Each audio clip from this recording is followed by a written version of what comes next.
Hey, what's going on, everybody? Today we're in Florida, the Sunshine State. We're in Melbourne, Florida, which is the midway point between Jacksonville and Miami on the East Coast. Today we're going to go visit a former baseball field. It's nothing but a grassy field now, but a lot of history was made there. A lot of future Hall of Famers played there. Folks drive by that place and walk by and have no clue what was there because it was a long time ago. But we're going to remember it, and we're going to preserve it on video by talking about it and just showing what's there now. And we're also going to go visit a couple of grave sites. One gentleman is a Hall of Famer, and one gentleman was on one of the most famous teams in baseball history. So we're going to go pay our respects there and maybe talk a little more baseball along the way. So let's get to it.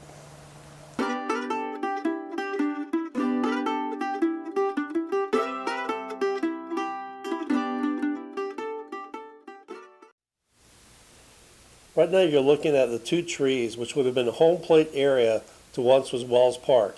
Now where I started at was pretty much behind what the grandstand would have been and walking towards home plate. And eventually I'm going to show you up the first baseline as I pan towards the left. Now Wells Park, which is still known as Wells Park, this area, hosted several teams throughout its lifetime. Its location was on the north side of Fee Avenue and on the east side of the Melbourne Public Library that sits there today. The parking lot had been expanded years ago, so that is why home plate is so close to the parking lot now. Now the park hosted several International League teams from the late 50s, and the Phillies affiliate, Miami Marlins, played several games here during their brief existence from 56 to 1960. In 1958, the Marlins played the Montreal Royals, which had an amazing 18 players on their roster that would go on to play in the major leagues. Two of those players were future Hall of Famers, but not as players, as managers. Believe it or not, Sparky Anderson and Tommy Lasorda were teammates on that 58 Montreal Royals baseball team. Now Wells Park slowly fell into disrepair, and it's now really nothing more than a memory. Something here I want to show you. I'll just go ahead and read it. To Brian, Hall of Fame, 7/26/87, Ray Dandridge. No, I'm not Brian. But I did meet Ray Dandridge shortly after he was inducted into the Hall of Fame. And I met him shortly before he died. It was right in between there. And anyway, shook his hand, told him congratulations, all that stuff, and that was it. I didn't know a lot about Negro League baseball at the time. Since then I do. It's something I've studied quite a bit about. I don't know as much as some, but I know a lot more than most, I would say. So, boy, if I knew then what I know now, I sure wish I would have made more conversation with him. So anyway, but somebody I greatly respect as a player and as a person, too, the short time I had met him. So let's pay our respects to the Hall of Famer, great Ray Dandridge. He's laid to rest in Palm Bay, Florida, in this absolutely beautiful location in this mausoleum. Now Ray Dandridge was beloved by everyone that knew him, played against him, played with him, or knew him after his baseball days. One of the running things people would say about him, he was short in stature. He was a great hitter and a great fielder, but he had slightly bowed legs. And it was said that a locomotive would have an easier time sneaking through the legs of Ray Dandridge than for a baseball. And that just says something about how great of a third baseman he was. Okay, I'm going to do a little baseball cards with you. I know I'm not going to do one of those breaking open things and have you watch me open up all these packs. I'm not doing that. I'm just going to grade two of them. I'm going to grade thus far the best card in the Top Series 1 and the worst card in Top Series 1. And my criteria is it's no inserts. It can't be any kind of a parallel or anything chrome. It's going to be the basic card that would go in your basic set. And my criteria basically just the best shot, what I think is the best shot. And for me, so far, I'm not a baseball card guy, but I guess there's another series coming out. So thus far, the leader through Series 1, to me, is this Albert Pujols card. Now, it's a little hard for me to say because you see my Cincinnati Reds logo in the background. I'm a big Cincinnati Reds fan. And obviously, Pujols playing so many years in St. Louis, it's kind of hard to do this, but hey, I do respect the guy. I like this as my number one card because it's just a typical Pujols follow through after he hits the ball, lets go with one hand, and it's just a great shot to me.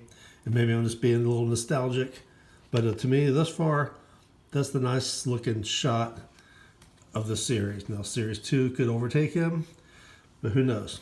Now, the worst picture, in my opinion, thus far with Topps, there's two I'm going to show you, and they both happen to be from the same team, the Atlanta Braves.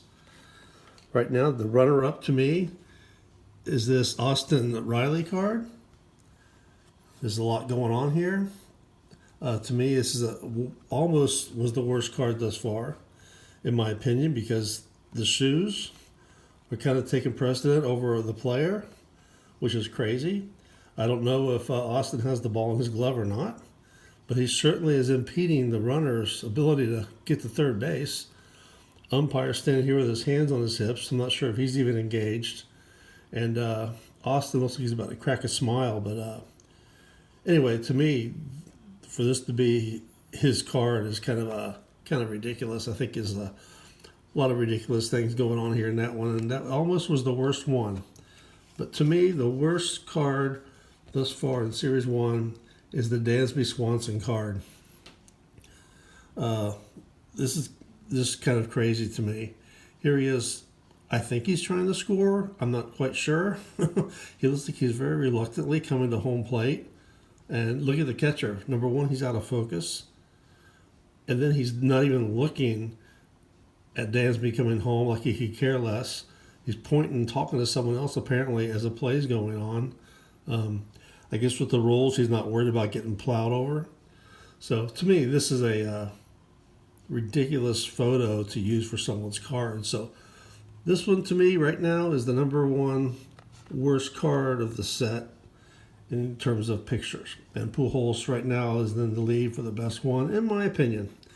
It could change when the next series comes out, but right now, these are the two. This is your winner, this is your loser, and we'll see if somebody can overtake both of them. So anyway, hey, we got one more place to go visit and pay some respects to another legend. So here, located in the beautiful Melbourne Cemetery in Melbourne, Florida, we visit one of the original Whiz Kids from the 1950 Philadelphia Phillies, Mr. Andy Semenuk. He was the catcher for that team. Now, Andy was an all-star in 1949, and after his playing career, he coached the Phillies for some time, and he managed several of their minor league affiliates, and then in his later years, he served as a scout for the team, and he's laid here to rest in a very nice corner of a beautiful cemetery. Well, hey, thanks for watching. Hey, hit that subscribe button, and feel free to share my videos with anyone you like. And I've got some more visits to some baseball legends right around the corner, so please stay in touch.